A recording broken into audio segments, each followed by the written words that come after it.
नमस्कार, आप देख रहे हैं कमोडिटी कॉल। मैं हूं मनीषा गुप्ता और स्ट्रैटेजीज में मदद करने के लिए हमारे साथ अब एसएमसी ग्लोबल सिक्योरिटीज की वंदना भारती हैं। वंदना नमस्कार। सोना अपने ऑल टाइम हाई से बहुत ज्यादा दूर नहीं है, चांदी में हल्की सा सपोर्ट है, इवन मेटल्स आज बेहतर कर रहे हैं। तो जहां तक सोने चांदी और इंडस्ट्रियल मेटल्स की बात है, आपकी top trading strategies with in this sector कहां है? जी मनीषा, मुझे लग रहा है कि जो प्रेसिडेंशियल डिबेट है और वहां पे नेक टू नेक फाइट है, इसका एक बेनिफिट ऑफ डाउट्स यहाँ पे सोने को भी मिलता हुआ नजर आ रहा है।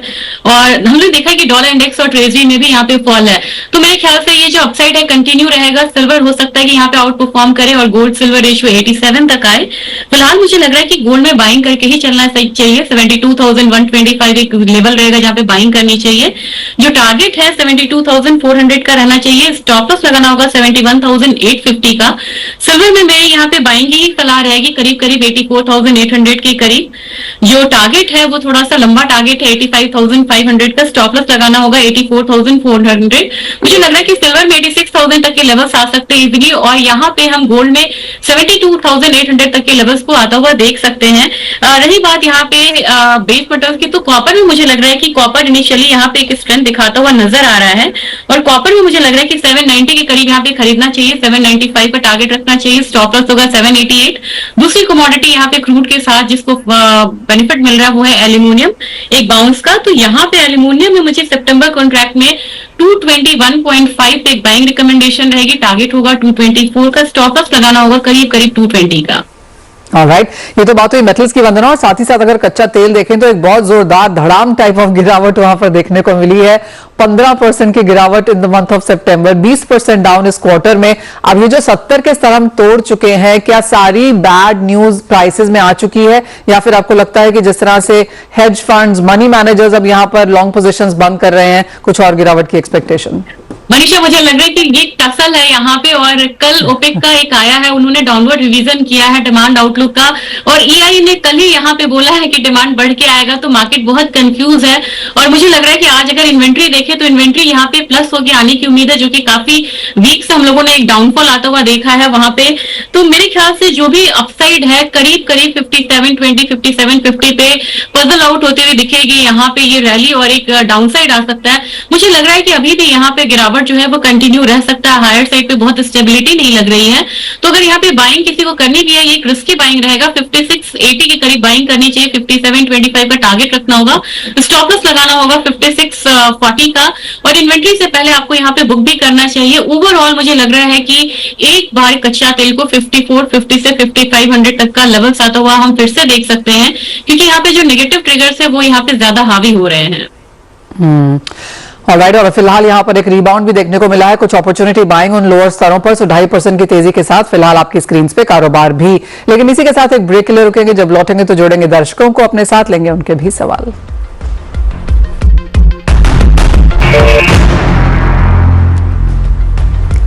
कमोडिटी कॉल में अब दर्शकों को जोड़ने का समय है, और सबसे पहले जो हमारे पास मैसेज आया है वो डैनिश का है, दिल्ली से। इन्होंने कहा है कि पिछले साल जीरा खरीदा था 38,895 के लेवल्स पे, लेकिन भाव अब यहां से नीचे आ गए हैं। एग्जिट करें या फिर लंबी अवधि में यहां पर प्रॉफिट्स वापस लौटने का एक्सपेक्टेशन है? वंदना, क्या राय देंगी डैनिश को? ये बिल्कुल रिकॉर्ड प्रॉफिट वाला ईयर था, और यहाँ पे कल्टीवेशन भी यहाँ पे ज्यादा हुआ था, और इस बार भी ठीक ठाक यहाँ पे फसल है। टर्की सीरिया में भी फसल ज्यादा है, तो मेरे ख्याल से एक्सपोर्ट डिमांड की भी यहाँ पे कमी है। तो 38,000 मुझे नहीं लग रहा है, लेकिन मुझे लग रहा है कि अगर पूरे सीजन की अगर बात की जाए तो प्राइसेस एक बार 28,000 से लेकर 29,000 तक एक बार देख सकते हैं 2024 में। मिनिमम लॉस के साथ इन्हें निकलना होगा। करीब करीब 28-29,000 के करीब मैं कहूंगी कि इन्हें एक बार एग्जिट करना चाहिए, और 38,000 का जो लेवल फिलहाल मुझे 24 में एक्सपेक्टेड नहीं है। ऑलराइट, तो एज ऑफ नाउ वो लेवल्स यहां पर देखने को नहीं मिलेंगे, तो जो अपटिक्स है वहां पर अपने लेवल से आप या अपनी पोजीशन से निकलने की कोशिश करें। एक रायपुर से मैसेज आया है, परी लिखती हैं कि टर्मरिक में यहां पर इंटरडे में क्या करना चाहिए? भाव में लगातार उठापटक यहां पर देखने को मिली है, लेकिन अगर किसी को इंटरडे स्ट्रैटेजी बनानी हो, वंदना, पहले तो क्या इसमें इंटरडे स्ट्रैटेजी बनानी चाहिए, और अगर एक पोजिशनल भी बनानी हो तो क्या लेवल्स देखें? मुझे लग रहा है कि कल के दिन का इन्हें वेट करना चाहिए, क्योंकि अब काफी कम टाइम रह गया है आज का दिन का। तो कल 14,400 एक यहाँ पे काफी स्ट्रॉन्ग रेजिस्टेंस है, जिसको टर्मरिक अक्टूबर कॉन्ट्रैक्ट यहाँ पे क्रॉस नहीं कर पा रहा है। थोड़े से यहाँ पे करेक्शन का आपको वेट करना चाहिए। 13,800 900 के लेवल में आप यहाँ पे बनाइए। आपका पहला टारगेट यहाँ पे 14,350 का होना चाहिए। स्टॉप लॉस लगेगा 13,600 के करीब का या 500 के करीब का, 600 के करीब का। और जो सेकंड टारगेट है वो आपको यहाँ पे 14,600 के करीब का रखना चाहिए। तो ये ऐसी कमोडिटी है जिसमें मुझे लग रहा है कि एक डाउन साइड पे आपको यहाँ पे खरीदना चाहिए। वो लेवल आपको मिलता हुआ नजर आ सकता है कल के दिन में। और अभी फिलहाल अगर देखा जाए तो मुझे लग रहा है कि बहुत स्ट्रॉन्ग यहाँ पे फंडामेंटल्स नहीं है और ठीक ठाक प्रोडक्शन की भी यहाँ पे उम्मीद है। एक क्रॉप डैमेज की बात हुई थी, लेकिन उसका एक्चुअल फिगर आने में अभी टाइम लगेगा। तो करेक्शन पे बाइंग करिए और जो प्रॉफिट है उसको मिनिमम आपको यहाँ पे 14,400 से लेके और मैक्सिमम साइड आपको यहाँ पे देखने को मिलेगा 14,800। अकॉर्डिंगली यहाँ पे आप एग्जिट प्लान बनाइए। ओके आज का दिन थोड़ा सा स्टेबिलिटी वाला है। 0.25% की गिरावट के साथ फिलहाल हल्दी में कारोबार होता हुआ नजर आया, लेकिन आज नहीं कल अपनी इंट्राडे स्ट्रैटेजीज आप बना सकते हैं। आगे बढ़ते हैं और एक लखनऊ से भी मैसेज ही आया है। जन्नत का कमोडिटी में ट्रेडिंग शुरू करने का सोचा है, फिलहाल किस में निवेश करने का फायदे का सौदा होगा? वंदना कहां पे शुरुआत करनी चाहिए अगर कोई नया ट्रेड करना हो तो? मैं इन्हें बोलूंगी एक छोटी सी कमोडिटी है, एक ब्रेकआउट के इंतजार में है। यह है नेचुरल गैस। मुझे लग रहा है कि 192 से ऊपर जाए यहाँ पे, तो यहाँ पे उन्हें बाइंग करनी चाहिए। छोटा सा टारगेट होगा 207 का, स्टॉप लॉस लगाना होगा 185। यूएस में यहाँ पे कट कि यहाँ पे बात हो रही है, उन्होंने इनफैक्ट लेवल्स भी यहाँ पे दिए हैं कि वो कितना कट करेंगे। दूसरी चीज है कि विंटर यहाँ पे अप्रोचिंग है, यूरोप में यहाँ पे डिमांड स्टॉक्स हैं, लेकिन इस कमोडिटी में मुझे लग रहा है कि एक अपसाइड जो है वो देखने को मिलेगा। और इनसे सलाह रहेगी कि अगर ये ऑप्शन में ट्रेड करते हैं, अगर यहाँ पे उनके ऑप्शन का आइडिया या तो ये मिनी फ्यूचर्स में यहाँ पे ले, नहीं तो ऑप्शन में ये ट्रेड ले सकते हैं। 190 का कॉल ऑप्शन आप यहाँ पे लीजिए और करीब करीब मुझे लग रहा है कि 10% तक का जो एक अपसाइड है वो यहाँ पे देखने को मिल सकता है नेचुरल गैस में। तो एकदम स्टॉप लॉस के साथ यहाँ पे आप ट्रेड करें, आपका पहला ट्रेड होगा। And all the best. Absolutely.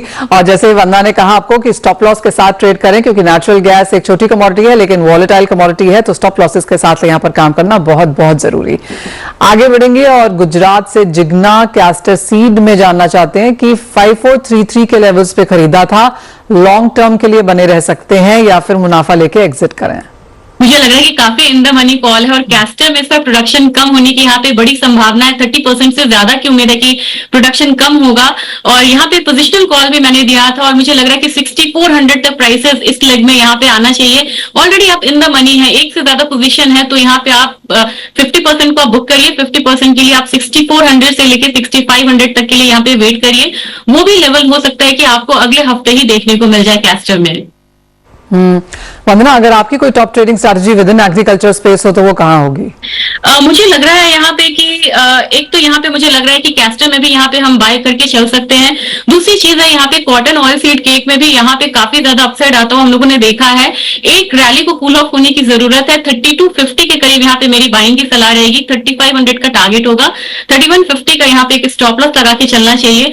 और जिस तरीके से कॉटन में थोड़ा सपोर्ट इंटरनेशनल मार्केट में आया और यहाँ पे क्रॉप डैमेज की बात हो रही है, स्टैंडिंग क्रॉप भी यहाँ पे परेशानी में, तो मेरे ख्याल से यहाँ पे थोड़ा सा जो अपसाइड है वो और अभी इंपैक्ट हो सकता है इस काउंटर में।